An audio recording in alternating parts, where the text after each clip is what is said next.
নমস্কার, কুকিং সুমিত্রা চ্যানেলে বন্ধুদের সবাইকে স্বাগত জানাচ্ছি। আশা করি বন্ধুরা সবাই তোমরা ভালো আছো। বন্ধুদের সাথে আজকে আমি দারুণ টেস্টি একটি হেলদি রেসিপি নিয়ে শেয়ার করতে চলেছি। এই হেলদি রেসিপিটি ছোট থেকে বড়দের সবারই পছন্দ হবে। তাহলে ভিডিওটা শুরু করা যাক। আমি এখানে একটি মিক্সিং বোল নিয়েছি। এখানে 1 কাপের মতন ঘরের টক দই পেতেছিলাম, সেটা আমি দিয়ে দিলাম। দিয়ে একটা হুইস্কের সাহায্যে ভালো করে ফেটিয়ে নিলাম। দইয়ের মধ্যে যে জলটা ছিল সেটিও দিয়ে দিয়েছি। এখন আমি এখানে 1.5 কাপ, মানে এখানে আমি বাটি দিয়ে মাপ করে দিচ্ছি, তোমরা যদি পারো কাপ দিয়ে দিতে পারো। 1.5 বাটি আমি চালের গুঁড়ো দিয়ে দিয়েছি। ওই দইয়ের সাথে চালের গুঁড়ো ভালো করে মিক্সড করে এই রকম একটি বেটার হবে। এখন আমি এখানে কাজু আর কিশমিশ গুঁড়ো করে নিয়েছি, কাজুটা এগুলো দিয়ে দিলাম। আর 1/2 বাটির মতো চিনি দিয়ে দিলাম। বন্ধুরা তোমরা যে যতটুকু মিষ্টি খাবে সেভাবেই দিয়ে দিও। আর এটার মধ্যে বেশি কড়া মিষ্টি ভালো লাগে না, সামান্য লবণ দিয়ে দিলাম। মিষ্টি জিনিসে একটু লবণ হলে ভালো হয়। আর 1/2 চামচের মতো বেকিং সোডা দিয়ে দিলাম, তাহলে রেসিপিটি নরম তুলতুলে সফট হবে। আর এখানে আমি 1/2 চামচের মতো এলাচ গুঁড়ো দিয়ে দিলাম। এলাচ গুঁড়ো দিয়ে ভালো করে ফেটিয়ে নিয়েছি। আর কয়েকটি বাটি, ছোট ছোট বাটি নিয়েছি, এখানে আমি ঘি ব্রাশ করে দিলাম।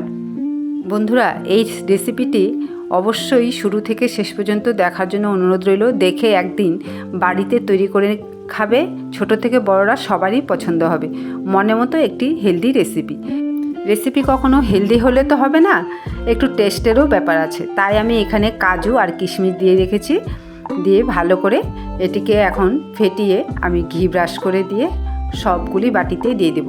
আর একটু বেটার বেশি হয়ে গেছে, তাই আমি একটি বাটিতে ঘি ব্রাশ করে দিয়ে দিলাম। আর এগুলো একটু ঢ্যাপ করে দিতে হবে, তাহলে ভেতরে যে বাতাসটা বের হয়ে যাবে। অবশ্যই বাড়িতে তৈরি করে খেয়ে আমাকে কমেন্ট করে জানাবে রেসিপিটি খেতে কেমন লাগলো।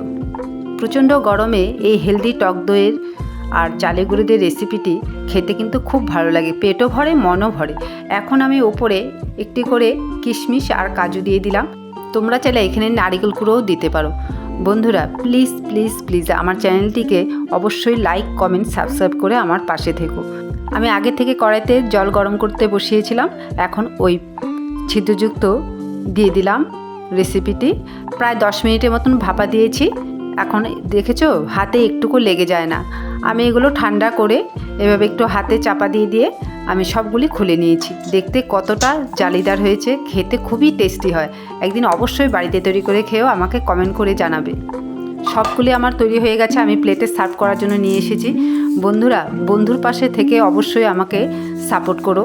আর আমার ফেসবুকে পেজে অনেক ধরনের রেসিপি দেওয়া আছে, একটু ফলো করে দিও। আর এই রেসিপিটি খেতে কিন্তু খুবই টেস্টি হয়। অবশ্যই কে কোথা থেকে আমি দেখছো রেসিপিটি আমাকে কমেন্ট করে জানিও। দেখো একটি ভেঙে দেখাচ্ছি, কি সুন্দর দেখতে, কতটা জালিদার। তাহলে বন্ধুদের সাথে আবার পরে দেখা হবে। ধন্যবাদ।